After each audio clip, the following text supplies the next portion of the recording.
The Life of Grace O'Malley, Pirate Queen of the Irish Seas. This narrative is proudly brought to you by Polly Speaks For You. At Polly Speaks For You, we are committed to empowering individuals, especially those with disabilities or learning challenges, through innovative text-to-speech and voice recognition technology. Polly Speaks For You is more than just software. It's a tool for self-expression, connecting people with the world in meaningful ways. By blending the richness of history with cutting-edge technology, Polly Speaks For You demonstrates that every voice, whether preserving the past or shaping the future, has the potential to inspire. While we strive to make the story engaging, our primary focus is on storytelling itself. The visuals are secondary. We're showcasing the remarkable capabilities of text-to-speech software that bring these stories to life. Early life and family background. Grace O'Malley, known as Grainmhale, was born around 1530 into the powerful O'Malley clan, a seafaring family that controlled vast stretches of land and sea along the wild coast of County Mayo, Ireland. The O'Malleys were not only renowned for their maritime skills, but also for their strategic importance in the region, holding sway over the seas, coastlines, and maritime trade routes. Grace's father, Ewan Dubhdra O'Malley, was a respected chieftain with significant naval power. Growing up in this environment, Grace was immersed in a world of politics, conflict, and the constant ebb and flow of the tides. From a very young age, Grace demonstrated a remarkable defiance of traditional gender roles, a trait that would define her later life. It is said that, as a child, she cut her hair short and dressed as a boy to accompany her father on sea voyages. This bold act of rebellion earned her the nickname Grainmhale, which translates to bald grain, a direct reference to her shorn hair, a symbol of her unyielding determination to be involved in the seafaring life. Under the tutelage of her father, Grace learned the skills of navigation, maritime warfare, and leadership. She was exposed to both the joys and dangers of life on the water, mastering the arts of sailing and raiding. By the time she reached adulthood, she was already a skilled seafarer with an intimate knowledge of Ireland's rugged western coastline. Marriage to Donald O'Flaherty and the early years of leadership. At the age of 16, Grace was married to Donald O'Flaherty, a chieftain of the O'Flaherty clan, which controlled the territory around the Galway Bay. Her marriage to Donald was one of political convenience, meant to strengthen the power of the O'Malley family in the west of Ireland. Together, they had several children, but their marriage was not to last.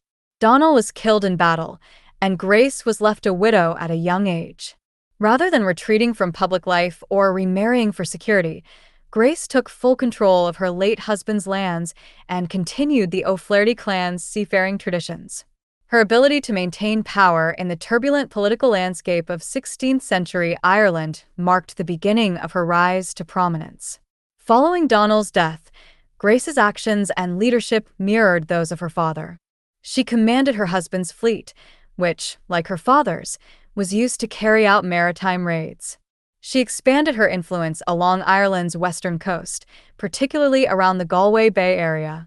Her maritime expeditions continued, with Grace often raiding English and rival Irish ships, asserting her dominance on the seas. Becoming the Pirate Queen. Grace's transformation into a pirate queen began in earnest as she expanded her fleet and influence. She developed an uncanny ability to organize and command a mixed crew of men and women, all fiercely loyal to her cause. Grace's ships were swift and formidable, designed for coastal raids and guerrilla tactics. They were equipped with light but deadly weaponry, which allowed her to attack swiftly and escape undetected. She made her name by raiding English merchant ships and coastal settlements, often evading capture due to her deep knowledge of the local coastline, which was both her home and her battleground. Her notoriety grew as she was involved in numerous confrontations with the English Navy, which was expanding its reach into Ireland during the reign of Queen Elizabeth I. Unlike many of her contemporaries, Grace did not simply target rival Irish clans but actively resisted English encroachment on her territory. Her resistance to the English crown's attempts to extend control over Ireland made her one of the most infamous figures of her time. Grace's name became synonymous with resistance against the English. She earned the respect of many for her leadership and skill in battle. Stories circulated about her bravery, with one legend recounting that she fought alongside her crew, personally wielding a sword to defeat her enemies. She became not only a pirate but a symbol of Irish defiance and independence. The battle against the English crown. By the late 16th century, the English crown had intensified its efforts to control Ireland, and Grace found herself in direct conflict with the forces of Queen Elizabeth I. In 1577, the English began building forts along the Irish coastline to assert their authority, and Grace's raids on English merchant ships became increasingly bold. She continued to defy the English crown's laws and assert her rights over the seas. The Irish chieftains, including Grace, viewed English control as a direct threat to their autonomy. They fought back, not only in traditional battles but also through more unconventional methods, attacks from the sea. Grace's pirate fleet grew in size and strength, becoming a formidable naval force in the Irish resistance. The famous meeting with Queen Elizabeth I. Perhaps the most famous episode in Grace O'Malley's life occurred in 1593 when she sailed to England to personally meet Queen Elizabeth I, whose forces had been interfering with her operations. English soldiers had captured Grace's son, Tibbet, and imprisoned him, prompting her to take drastic action. Grace decided to travel to London and demand an audience to negotiate his release. When she arrived at the court, Grace, who was known for her directness and defiance, made an immediate impression by refusing to bow to Queen Elizabeth, a protocol typically observed by petitioners. She walked directly up to the Queen and spoke plainly, asserting her status as a powerful leader. Grace demanded the release of her son and argued for the protection of her lands, saying she would continue her maritime raids in order to defend her people and heritage. Remarkably, Queen Elizabeth responded not with hostility, but with diplomacy. The two women, despite their vastly different positions and backgrounds, found common ground.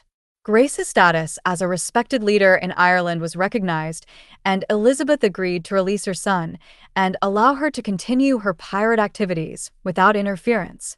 This historic meeting was not just a diplomatic triumph for Grace, but a symbol of her power and influence on the international stage. Grace returned to Ireland, triumphant, and continued her pirating activities.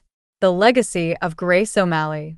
Grace O'Malley's life continued in the years that followed, although her power began to wane as English influence spread across Ireland. She gradually lost some of her territories, but her role in the Irish resistance was never forgotten. Grace remained a fierce protector of her lands and her people, fighting until her last days. She died in 1603, around the same time as the death of Queen Elizabeth I, bringing an end to an era of Irish defiance against English rule. Her legacy has lived on for centuries. Grace O'Malley remains a central figure in Irish folklore, celebrated for her boldness, her leadership, and her unyielding spirit. She is remembered as one of the greatest female leaders in history, a pirate who defied the norms of her time and became a symbol of resilience and power. Her story continues to inspire, reminding us that a true leader can never be defined by gender, but only by strength, courage, and the ability to stand firm in the face of adversity. In the annals of pirate history, Grace O'Malley remains a queen, a true pirate queen of the Irish seas, and her legend endures as a testament to the power of women in history who refuse to be confined by the roles society imposes upon them. If you're enjoying this story, please remember to hit like, share, and subscribe. Your support helps us continue creating content that educates and empowers. To learn more about South Africa's leading accessibility software and to support our dyslexic-friendly initiative, visit www.paulaspeaks4u.ca. Drop a comment if you want more information. Thank you for watching this video.